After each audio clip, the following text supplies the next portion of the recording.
এজন্য মুসলমান ভাইরারে, আমার আপনার সময় যখন শেষ হয়ে যাবে, সময় শেষ হওয়ার পর এক মুহূর্ত এই দুনিয়ায় থাকা যাবে না। সময় যখন শেষ, আমি অসুস্থ হই অথবা সুস্থ হই, মালাকুল মউত যথা সময়ে হাজির হয়ে যাবে। একটা মুহূর্ত বিলম্ব করবে না, এক মুহূর্ত আগেও আসবে না।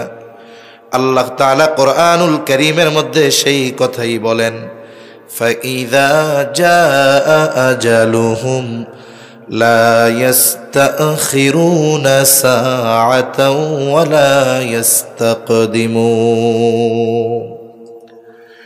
এক মুহূর্ত বিলম্ব হবে না, এক মুহূর্ত আগেও মালাকুল মউত আসবে না। যথা সময়ে মালাকুল মউত চলে আসবে।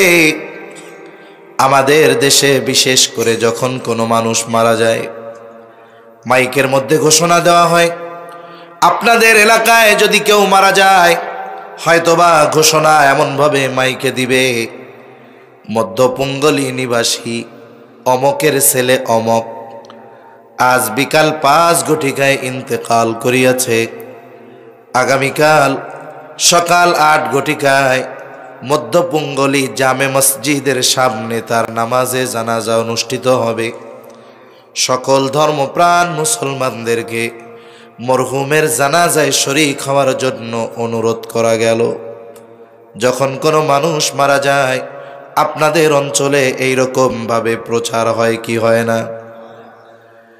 এই যে মাইকের মধ্যে মৃত্যুর খবর প্রচার করা হলো, এখানে একটা আরবি শব্দ বলে, শব্দটা হলো ইন্তেকাল।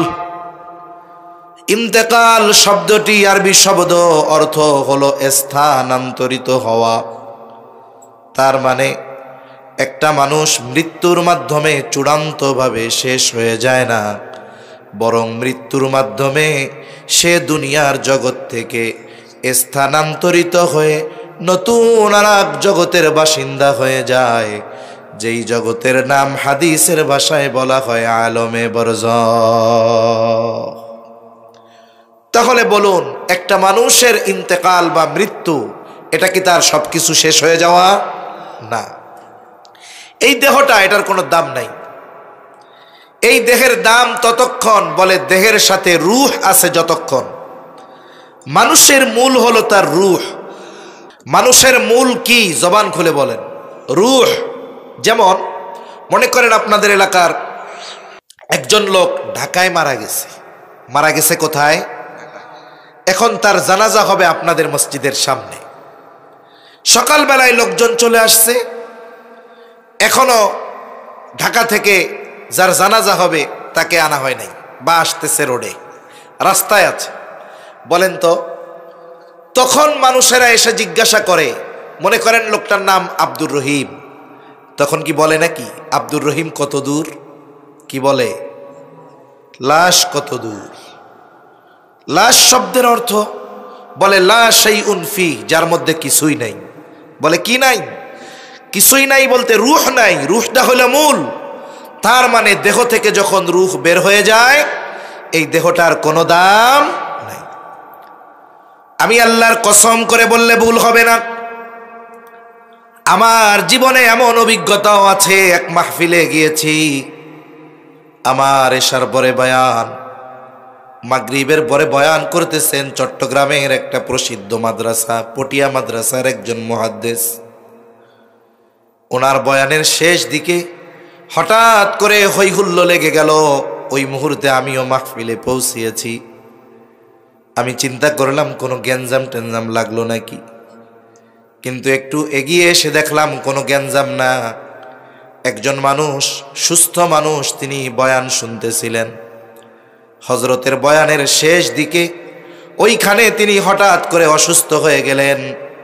মুহূর্তের ভিতরেই তিনি ইন্তেকাল করলেন, মারা গেলেন।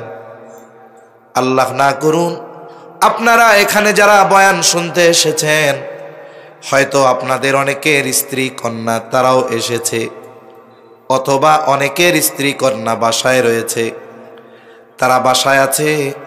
আপনি বাসায় যাবেন, আপনার স্ত্রী চিন্তা করতেছে আমার স্বামী গভীর রজনী পর্যন্ত ওয়াজ শুনে আসবে, এসেই যেন বিছানায় শুয়ে পড়তে পারে। এই জন্য হয়তো আপনার বিছানাটা পরিষ্কার করে সুন্দর মতো বালিশ ল্যাপ কম্বল দিয়ে রাখছে, যাতে আপনি গিয়েই শুয়ে পড়তে পারেন। হয়তো কোনো যুবক এসেছে, তার বোন হয়তো চিন্তা করতেছে ভাইয়া ওয়াজ শুনতে গেছে, এসেই জানি বিছানায় শুয়ে পড়তে পারে, এই জন্য হয়তো বিছানাটা প্রস্তুত করে রেখেছে। আল্লাহ না করুন ওই যুবক অথবা ওই ব্যক্তি যদি এখানে ইন্তেকাল করে, বলেন তো তার লাশটাকে নিয়ে যখন বাড়িতে যাওয়া হবে, ওই বাড়ির ভাইয়ের বোন অথবা স্বামীর স্ত্রী কি বলবে নাকি, আমি তো আমার স্বামীর জন্য, আমি তো আমার ভাইয়ের জন্য আজকে রাত্রে শোয়ার জন্য বিছানাটা প্রস্তুত করে রেখেছিলাম, জানাজা তো আগামীকাল সকালবেলায় হবে, তাহলে বাকি রাতটা ওই বিছানায় কম্বলের তলে আমার ভাইয়ের লাশটা থাকুক। রাখবে? জোরে বলেন রাখবে? আপনাকে এখান থেকে ওই লাশের খাটিয়া এনে নিয়ে যাওয়া হবে। সবাই চিন্তা করবে সকালে ব্যস্ততা আছে, লাশ বাইরে থাক, আমরা একটু শীতে কম্বল গায়ে দিয়ে ঘুমাই। এটাই বাস্তবতা। আপনি আমি যদি এই চিন্তা অন্তরে রাখতে পারতাম, আমার আপনার জীবন পরিবর্তন হয়ে যেত। তখন আমি চিন্তা করতাম যে আসলে আমি কি করতেছি, আমার কি করা দরকার ছিল। আমার তো সব আছে, হাত আছে, পা আছে, চোখ আছে, কান আছে, এরপরেও কেন ঘরে উঠাবে না? বলে আসল যেটা সেটা এখন দেহের সাথে নাই। বলেন কি নাই? রূহ নাই, এটা মূল। এই দেহ ধ্বংস হয়ে যাবে, কিন্তু রূহ অবিনশ্বর, রূহ কখনো ধ্বংস হবে না। রূহ শুধু স্থান পরিবর্তন করে। কি পরিবর্তন করে? যেমন আমরা প্রথমেই কিছুই ছিলাম না, একটা সময় আমাদের অতিবাহিত হয়েছে, আমাদের অস্তিত্ব বলে কিছুই ছিল না। আল্লাহ তাআলা বলেন হাল আতা আলাল ইনসানি হিনুম মিনাদ দাহরি লাম ইয়াকুন শাইআম মাযকুরা। আল্লাহ তাআলা বলেন প্রতিটা মানুষ কি এমন কিছু কাল, এমন কিছু সময় অতিক্রম করে নাই যে তার উল্লেখ করার মতো কিছুই ছিল না। আসলেও তো আমাদের কিছুই ছিল না। একটা সময় এই সুন্দর দেহটা আমাদের ছিল না, আর একটা সময় তো রূহের অস্তিত্ব ছিল না।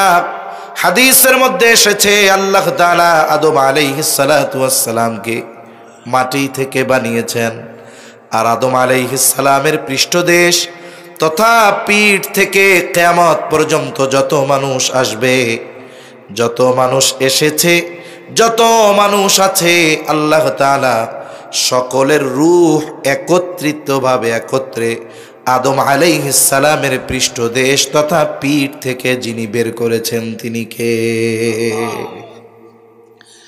তাহলে আমরা প্রথমে ছিলাম আলমে আরওয়াহ, রূহের জগতে। কোন জগতে ছিলাম? জোরে কর। রূহের জগতে। ওখান থেকে আল্লাহ তাআলা দীর্ঘকাল পর আমাদেরকে পাঠিয়েছেন মায়ের পেটে, বলে ওইটা হলো আলমে বতন। ওখান থেকে আমরা এসেছি একটা দেহর সাথে সম্পৃক্ত হয়ে, যেই জগতে, এই জগতের নাম হলো আলমে দুনিয়া। এই দুনিয়ায় রূহ আর দেহের সাথে একটা সমন্বয় ছিল দীর্ঘকাল।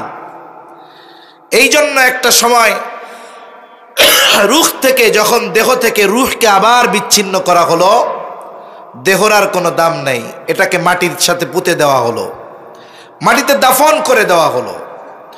এরপরে রূহ চলে গেল আর এক জগতে, সেই জগতের নাম হলো আলমে বরজখ, লোকচক্ষুর অন্তরালে এক জগৎ। বলে ওই জগতে রূহের হালত কেমন হবে, অবস্থা কেমন হবে? বলে দুনিয়ার জগতে যারা আল্লাহ তাআলার আদেশ নিষেধ মেনে চলেছে, ওই মানুষগুলো আলমে বরজখের মধ্যে শান্তিতে থাকবে। হাদিসের মধ্যে এসেছে তাদের কবর হয়ে যাবে রাউদাতুম মিন রিয়াদিল জান্নাহ, কবরটা হয়ে যাবে জান্নাতের বাগান। আবার এই দুনিয়ায় যেই মানুষগুলো নিজের খেয়াল খুশি মতো চলেছে, মনে যা চেয়েছে তাই করেছে, মনে যা চেয়েছে তাই করেছে, আল্লাহর হুকুম মানে নাই, নবীর আদেশ মতো চলে নাই, বলে তাদের জন্য আলমে বরজখ এটা হয়ে যাবে জাহান্নামের একটা গর্তের মতো।